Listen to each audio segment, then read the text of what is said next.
Hi, how's it going? So tonight I had several people registered, but some of them said that at the last minute things came up with their kids. So I think it's going to be a real small group tonight. But let me just go over some data and then we'll go over one quick lesson plan. So tonight will be really quick. Um, but I like to start with some data and show you. Um, First of all, I should introduce myself. My name is Courtney, and I passed the BTLPT a while back, and I've been tutoring for years to help other people pass. And I like to show you guys the data that the state puts out on the test, right? So you can see the BTLPT passing rate. This is from Texas Education Agency. So this is official data, right, from the TEA website. You can see the last year that they collected data, 2023 to 2024, the pass rate was 55%. So 45% didn't pass. And almost everybody that contacts me that's studying for this test, the vast majority are native or heritage speakers. So Spanish is their first language, and they're still struggling with this test, right? So it's not a lot of second language learners that take this exam, not like the LOTE. There's more second language learners that take that. So that tells me this is a really challenging exam, right? That even if Spanish is your first language, it's still not easy to pass it, but it can be done. So now let's look at some more information about the test. So if you Google Texas NESINC manual, this will pull up the free manual, which is the same website where you go to register for the test. So I'm going to click on prepare. Then I'm going to scroll down and click on BTLPT. Click on go. And then let's look at the overview and exam framework. This tells you what the test consists of. You can see it's 84 selected response questions. That makes a multiple choice. And 7 constructed response. That's the writing and speaking. You can see listening comprehension is 21% of the test, reading comprehension is 26%, oral expression is 29%, and written expression is 24%. Well, tonight I thought we would talk about the lesson plan because that's what I consistently hear from people that they're most worried about is the lesson plan. So let's look at first of all how to get a perfect score on the lesson plan, what to do, because a lot of people really struggle with their lesson plan. So let's see, it's not just can you write a lesson plan, it's also can you do it in Spanish about a topic you haven't seen in a limited amount of time, right? Because you only get 70 minutes to write all 3 writing tasks, which is not a lot of time. So this is how to get a perfect score on the lesson plan. You can see a 3 is the highest score, but 2 people grade it, that brings it up to a 6. Then they use a multiplier and that brings it up to a possible of 12 points. And most people are getting like 7.5 or 9 on their lesson plan. And that's not enough because even if you get a 9, that's 75%, and we want to aim for 80% or higher, right? So to get a perfect score, we need to fully address and fully elaborate all categories: school grade, vocabulary, materials, procedure, and assessment. We need to show a high degree of content understanding. All content information is accurate and well developed. All teaching techniques are appropriate for grade level and objective given. Look for a theme here. We'll see if you can pick up on a theme. All materials and activities discussed are appropriate for grade level and objective given. Assessment instrument described elicits appropriate information on targeted learning objective and is appropriate for grade level. What do you see coming up again and again here?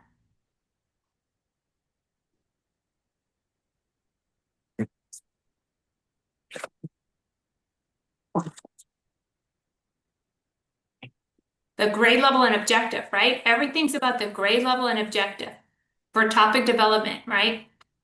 So they don't give you the grade level, they give you the objective, and then you pick the grade level. So that means you have to know what's appropriate for each grade level, right? Well, how can you do that? How do you know what's appropriate for grade levels? It's kind of hard if you're not teaching and you don't know. But if you Google tics en español, right? You can pull up the tics in Spanish and see what is assessed in each grade level, what is taught in each grade level, right? And I'll put it in the chat. so you can get familiar with what's in each grade level. So 1 second. So everything we do needs to be appropriate for the objective and the grade level. So all of our activities, all of our assessments, and all of our teaching techniques have to be appropriate for both the grade level and the objective. So you can see there's a lot to it to fully address the task and to stay on topic, right? But we also have our writing skills that they grade us on. This is equally important. It needs to be well organized and coherent, show a high or mid-high degree of control of a variety of structures. That means we vary our language structure, our tenses. So we're not only using the present tense, you're also using the future tense, the past tenses, the conditional, the future, all of that. A very few grammatical errors occur with no evident patterns. So if we have two isolated mistakes that are not related to each other, that's fine. But if we're making the same type of mistake, they're going to count off for that. We want to vary our vocabulary used with precision.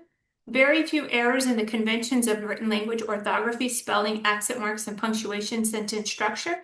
Notice they specifically mention accent marks. And a while back, I went to a conference on the BTLPT and how they grade it. And they said the two biggest mistakes people make is getting off topic, which is over here, and not putting accent marks, which is over here, right? Those are the two biggest mistakes. Register is appropriate. That's the level of formality of language. So in most cases, we're going to be using formal, cognitive, academic Spanish, right? Which is things I work on in my Tuesday group on Tuesdays at 7 p.m. So right after this, I'll log on to my my paid BTLPT tutoring that you still have time to join if you want to. And we practice everything, reading, writing, listening, speaking, and we go over more lesson plans. Like tonight, we're going to do one, but in my course in tutoring, you have access to lesson plans for all subjects and different ones. So a lot more access. So that's how we get a perfect score. So now let's look at a lesson plan. So you can see I have language arts lesson plans here, math, science, social studies. So let's look at a language arts one because it seems like most people are getting language arts lesson plans, right? This is provided. They give you the materia, the tema, the objetivo.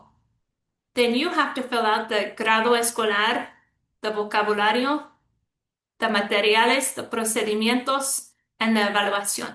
That's your job, right?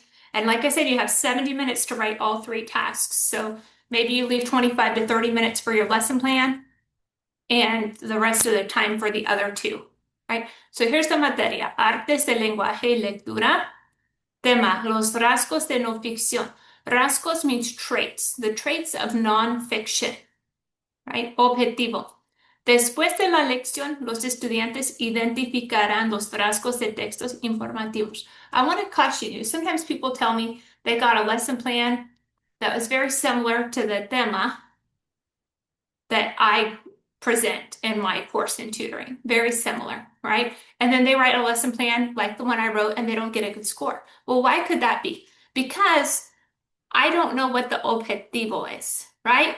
So you have to write your lesson plan, even if you get one on traits of nonfiction, which you could, you have to cater it to your objective. And I never ask people what's the objective. I don't do that. This is a really broad topic, right? The objective is more narrow. So yours might say that they fill out a graphic organizer, or yours might say they work in partners to talk about the traits of informative text. But this one says they'll identify it. So if you try to use this one and you get a different objective, you'll get a bad grade, right?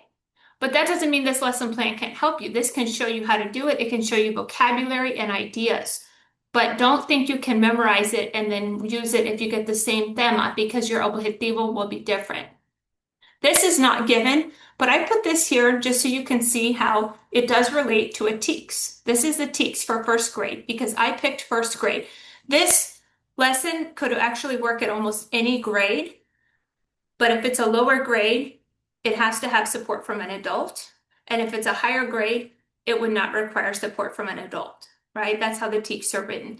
So let's look at the TEKS, even though this would not be given and you wouldn't be able to look it up. We're studying, so we're using our resources right now.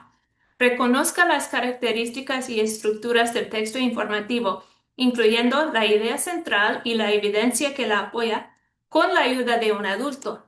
rasgos y gráficas simples para localizar o obtener información, y patrones organizacionales, tales como el orden cronológico y la descripción, con la ayuda de un adulto. So now I have to fill out the vocabulary because I picked first grade, right? And all of my vocabulary needs to relate to the objective. It should all be about nonfiction texts, right? So I have texto informativo, idea central, evidencia, orden cronológico, secuencia, datos, eventos, principio, medio, final. Notice I use the TEKS to get ideas for these vocabulary words, right? That's where reviewing the TEKS will help you because you can remember, oh, these vocabulary words go with this topic, right? Materiales, video, organizador gráfico, libros de no ficción, biografías. So all of my materials also relate to the objective. They're all about nonfiction texts, right? Activities. Al principio de la lección, la maestra introducirá las palabras de vocabulario. This is very important. You have to talk about how you're going to teach the vocabulary words. That's important for all students, but it's especially important in language learning, right? So especially like, let's say you're teaching in Spanish language arts and you have native English speakers in your class, they have to have that vocabulary pre-taught or they're really going to struggle.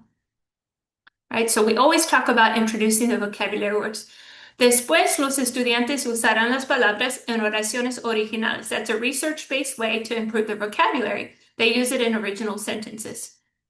La maestra explicará que los cuentos son de ficción, pero hoy vamos a aprender de la no ficción. So we're acknowledging they're used to fiction, but we're going to talk about something different today, right? So we're stimulating their interest.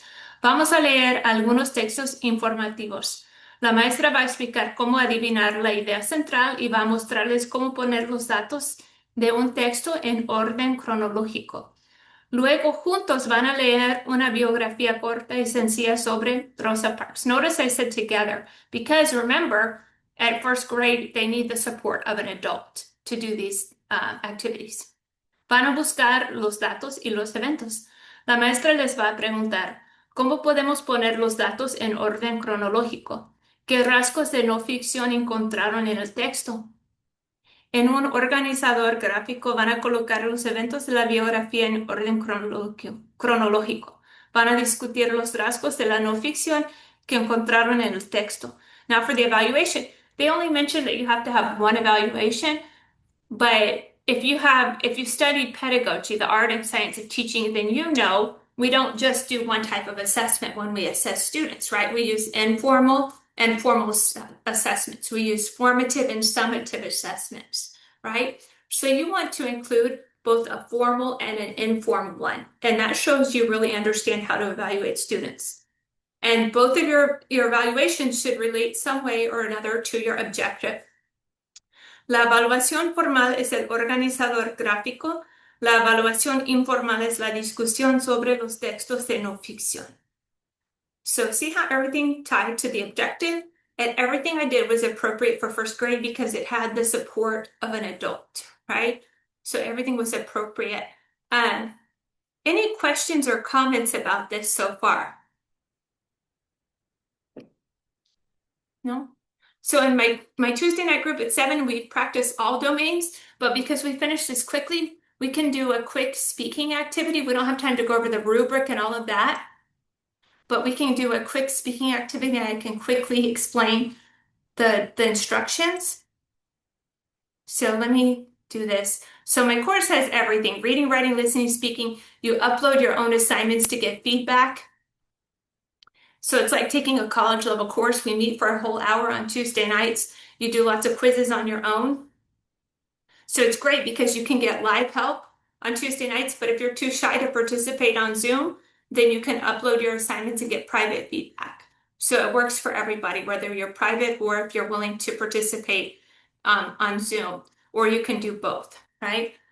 So that's great. Yes, we started at 6:30. And we're ending really soon, in less than 5 minutes, because I have tutoring at 7. So for the speaking test, it's kind of similar to the rubric we just looked at. You have to stay on topic and you have to use proper Spanish, right? So for this one, you're going to hear a scenario or see a scenario. Imagínese que un padre le hace las siguientes preguntas, right? So imagine you're at a school event and your parent asks you this, right? You hear the question once, then you get 1 minute to take notes, then you hear the question again and you have 1 minute to speak. So it's all real quick. So I'm going to set a timer for 1 minute.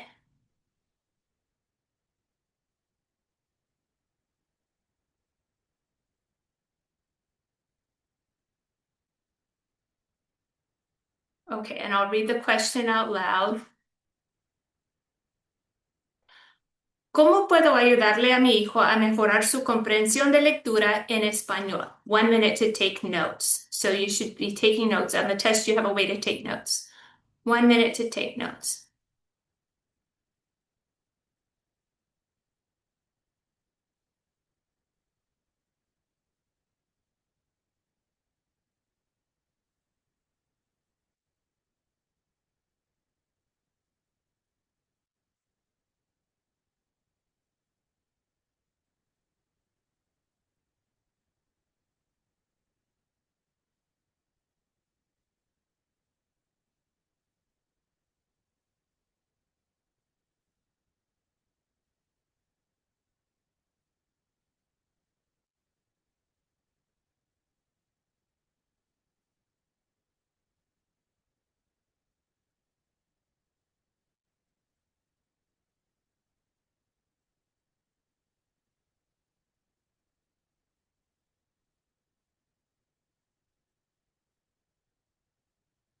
All right.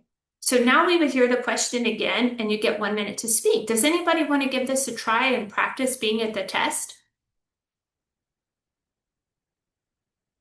Everybody's really friendly on my tutoring. Does anybody want to give it a shot? Magdalena, did you want to? Sure, I'll go ahead and do it. So I'll read it again and then I'll start the timer. ¿Cómo Okay. ayudarle a mi hijo a mejorar su comprensión de lectura en español? 1 minute. Una manera en que puedes ayudar a su hijo en comprensión en lectura es leer uno o dos oraciones y preguntarle de qué se sucede lo que leo, lo que estaba leyendo. That's a really good start. Do you have any more? No, that's all I No, that's wrote okay. down. Okay, I'll give you guys an example, okay? And because they'll count off if you don't fully develop your ideas. So there was nothing wrong with what you said at all, but it was so short that they would count off because they consider it not fully developing your ideas. So listen to how I introduced it and then I tie it together at the end, and that takes up some seconds, and then I fully develop my ideas. Buenas tardes. Hoy voy a explicar algunas estrategias que usted puede usar para ayudarle a su hijo a mejorar su comprensión de lectura en español. Para empezar, debe leer con él varios tipos de literatura: cuentos de ficción, biografías, no ficción, fábulas, leyendas, etcétera. Además de usar varios tipos de literatura, debes usar y explicarle cómo usar las estrategias metacognitivas mientras lee. Por ejemplo, si usted está leyendo con él, puede dejar de leer por 1 minuto y hacerse a sí mismo esa pregunta. ¿Entendí lo que acabo de leer? ¿Qué está diciendo el autor en este caso? Si usamos estas estrategias, van a empezar a evaluar su propia comprensión y mejorar su comprensión de lectura en español. Gracias por su tiempo.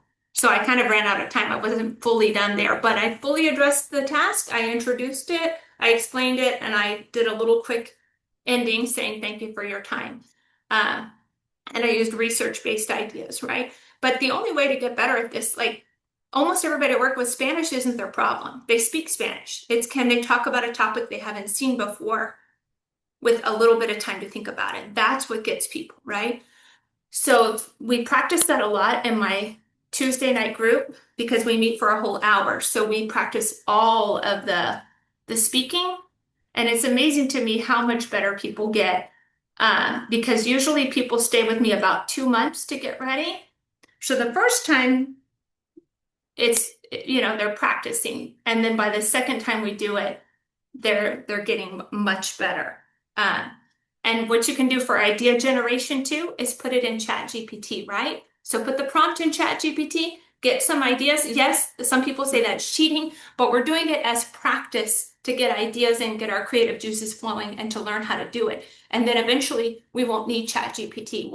We'll think of these things and make these connections on our own. So it's really no different than Googling. It just works even better. Any questions or comments or anything?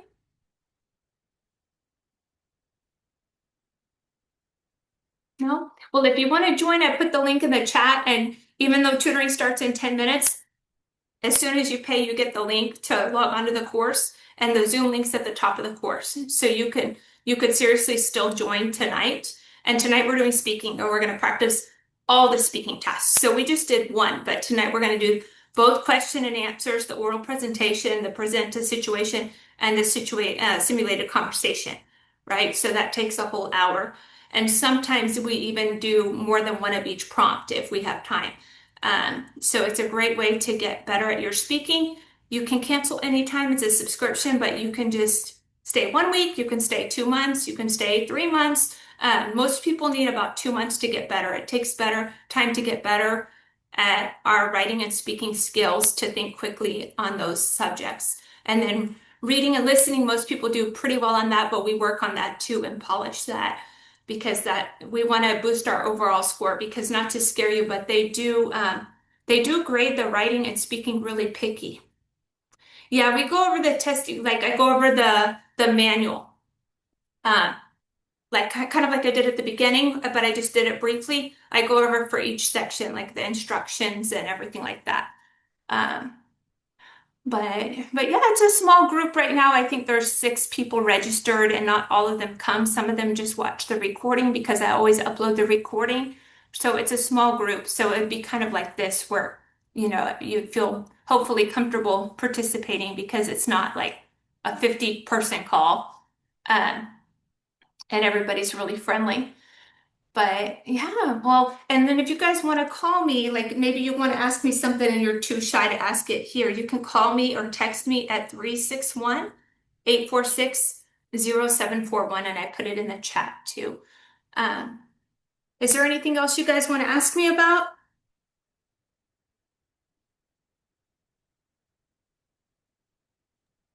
No? I have a question. Yeah. How many, so I took mine, I can't remember when I took it.